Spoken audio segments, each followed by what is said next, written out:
वाह भाई वाह, हेड कोच गंभीर साहब, क्या अमेजिंग काम कर दिया आपने।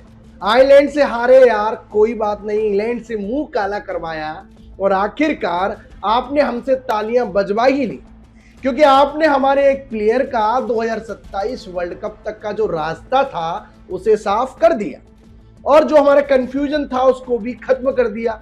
अब हमें ये तो पता चल गया कि भाई ये हमारा खिलाड़ी 2027 वर्ल्ड कप में खेलेगा। वैसे हमें इतना पता था कि हमारे शुभमन गिल साहब कप्तानी करेंगे, श्रेयस अय्यर उप कप्तान होंगे और भाई बुमराह तो खेलना हमारा पक्का ही है, लेकिन इस प्लेयर का नाम किसी को ना तो आइडिया था। सब पूछ रहे थे कि शायद विराट कोहली को 2027 का वनडे टिकट मिल गया क्या, लेकिन नहीं जी नहीं, ये विराट कोहली नहीं है, ये वो खिलाड़ी है भैया जिसने दुनिया के हर कोने में जाकर सेंचुरी ठोकी है, जिसने 10,000 से ऊपर लगभग शायद रन बनाए हैं।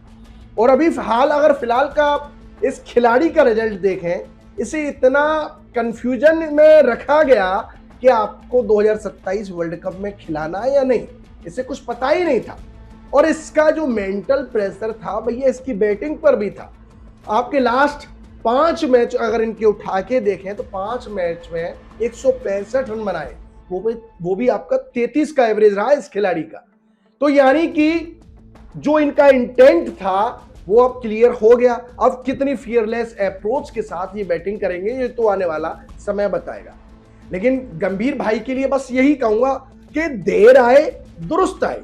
पर गंभीर साहब ये तो बताओ कि जो पट्टी अक्ल पर बंधी थी या फिर चश्मे पर थी, क्योंकि इंग्लैंड और आयरलैंड से हार के बाद आपको लीजेंड की याद आई गई। लोग सोच रहे थे कि भाई फॉर्मर कप्तान है, लीजेंड है, इस 10,000 से ज्यादा रन बनाए हैं इस खिलाड़ी ने, दुनिया के हर कोने में सेंचुरी ठोक रखी है, तो वर्ल्ड कप खेलकर रिटायरमेंट तो बनता था इस खिलाड़ी का। लेकिन अपने जो है गंभीर साहब को किसी प्लेयर को बैक करना तो आता ही नहीं। अभी आप फिलहाल की T20 सीरीज ले लीजिए, पहले संजू सैमसन को कहा भाई 3 मैच सैमसन आपको खेलने हैं, 3 मैच से खिला दी संजू सैमसन को, 3 मैच में परफॉर्म नहीं कर पाए बेचारे, तो संजू से कहा ना अब आप पैड मत बांधिए, आप डगआउट में बैठिए, बेटा सूर्यवंशी आप आ जाइए। फिर आपने सूर्यवंशी को खिला लिया, 3 मैच उन्हें भी खिलाए, नहीं बेटा तेरे से काम नहीं चलेगा, तू भी बैठ जा, उसे भी बिठा दिया कि भाई बच्चा तेरा काम नहीं है। फिर क्या किया आपने, फिर से संजू सैमसन को बुला लिया। यानी कि आपको किसी खिलाड़ी को ना तो श्योरिटी दी जाती है, ना उस खिलाड़ी को कोई भरोसा आपका जीतना चाहिए, आपको उसका भरोसा दिलासा देनी चाहिए कि भाई खेल, मैं हूं तेरे पीछे। लेकिन नहीं, आप पता नहीं किस चश्मे या किस एंगल से देखते हैं खिलाड़ियों को। अगर आप किसी भी खिलाड़ी को सिक्योरिटी नहीं दोगे तो वो बेचारा प्रेशर हटाकर अपना जो नेचुरल गेम है तो वो कैसे खेलेगा। वो तो अपनी बस अपनी जगह पक्की करेगा और जगह पक्की करने के बाद जैसा खेले, ना कोई इंटेंट रहेगा, बस उसे क्या रहेगा कि भाई मैं कैसे भी रन मार। अब तो हमारे भाई पेट में भी गुदगुदी हो रही है। आप भी सोच रहे होंगे यार ऐसा कौन सा खिलाड़ी है कि गंभीर साहब ने उसे 2027 का वर्ल्ड कप टिकट थमा दिया। तो भाई ये कोई और नहीं है बल्कि अपने हिटमैन रोहित शर्मा है। जी हाँ, वही रोहित जिन्होंने गेंदबाजों की बखिया उधेड़ रखी है। उन्हें गंभीर साहब ने कह दिया कि जाओ भाई अपने इंटेंट से खेलो, रन बनाओ। चलो अच्छा है, कम से कम गंभीर साहब को मुंबई का बड़ा पाव पसंद तो आया, वरना भैया प्लेयर का भरोसा दिए बिना उसका परफॉर्मेंस कहां से देगा। अब सोच रहे हैं यार विराट कोहली और गंभीर साहब के बीच तो आजकल वैसे भी सास बहू जैसी नौबत आ गई है, तो विराट कोहली को तो सिग्नल नहीं मिला। तो यार आप भी जानते हो अभी एज वेस्टर्न प्रैक्टिस सेशन में दोनों एक दूसरे से ऐसे बैठे थे कि एक तरफ सास हो और एक तरफ बहू हो। अब पता नहीं ये गंभीर साहब सास बनने का रोल कब छोड़ेंगे और विराट कोहली को भी ग्रीन सिग्नल देंगे। अब इनका इश्यू कब शांत होगा भाई ये कोई नहीं जानता, लेकिन क्या कोहली को भी 2027 का ग्रीन सिग्नल मिलना चाहिए? आपकी वैसे क्या राय है? वैसे गंभीर साहब की अक्ल पर जो बड़ी पट्टी थी वैसे थोड़ी बहुत खुल गई है। कोहली और रोहित जैसे दिग्गज के बिना उन्हें समझ आ गया कि 2027 का वर्ल्ड कप जीतना आसान नहीं है।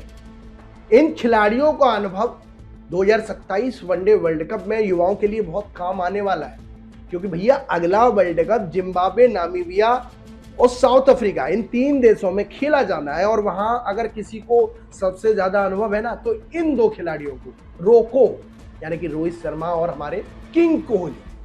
गंभीर साहब चलिए, देर आए दुरुस्त आए, कुल मिलाकर आपकी जो थोड़ी सी पट्टी आंखों से थी वो खुल गई, उसे पट्टी को पूरा खोलिए। और जो आप जो सास वाला रोल निभा रहे हो ना विराट कोहली के साथ, उसे भी छोड़िए, उसे मनाइए। उस खिलाड़ी को, उसकी बहुत जरूरत है, हमें, हमारे देश को बहुत जरूरत है। गंभीर साहब ये चीजें छोड़िए, अपना ईगो को साइड से रखिए। अगर ऐसा ही रहा तो टीम में दरारें बढ़ती जाएंगी और कोई भी खिलाड़ी आपका ना तो भरोसा जीत पाएगा, उसे ये नहीं पता कि 3 मैच खेलेगा या 2 मैच खेलेगा। और ऐसे नहीं काम चलेगा। आप सोच रहे हैं कि हमारे ऑलराउंडर्स ने आके 2 मैच 1 मैच में रन बना दिए तो वही आगे जिताते जाएंगे। आप आज की कल पिछले मैच की अगर प्लेइंग 11 देखा जाए तो कैसे भी करके इतने मैचों के बाद सुंदर साहब, हमारे वॉशिंगटन सुंदर साहब और अक्षर पटेल ने एक अच्छी इनिंग खेली, तब जाके जीत मिली है। लेकिन ये बार बार नहीं होता कि ऑलराउंडर्स ही हर बार आपको जिताएंगे। और एक टीम में इतने ऑलराउंडर्स ठीक भी नहीं है। प्रॉपर बल्लेबाज खिलाओ, उन्हें भरोसा दो। और अभी 2027 जो ओडीआई वर्ल्ड कप हो रहा है ना, उसमें अभी 20 लगभग मैच बचे हैं। इसके बाद वेस्ट इंडीज के खिलाफ मैच है, फिर आपका न्यूजीलैंड है, फिर आपका श्रीलंका है, उनके खिलाफ आपको मैच खेलने हैं ओडीआई। तो आपको अभी तैयारी के लिए 20 या 21 मैच जो भी बचे हुए हैं, अच्छे से तैयारी करिए और हर प्लेयर को भरोसा दीजिए कि भाई तेरी जगह, तेरा प्लेस पक्का है। ये मुंह फुलाकर बैठने की आदत भैया छोड़ दो।